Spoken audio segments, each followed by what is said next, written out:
Honoring our veterans for the respect that they're due is one of the most important things that comes out of the museum.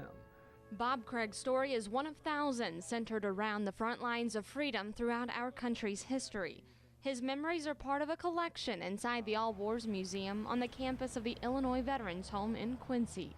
I think it's something that needs to be done. There's been so much sacrifice for this country.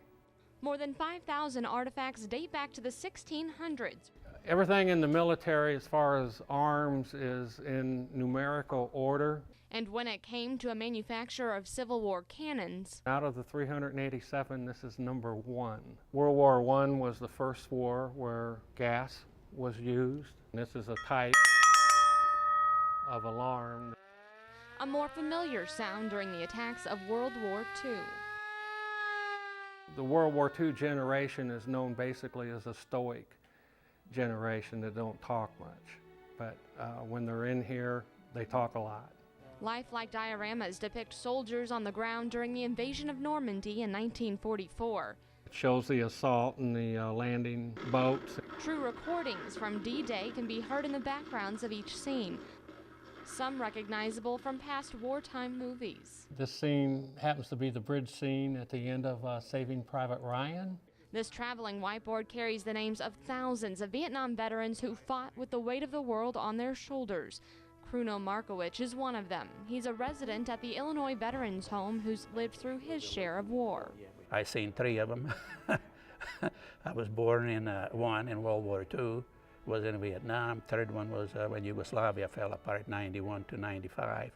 Some may choose to read about history, but here you can relive it alongside a handful of veterans who volunteer at the museum.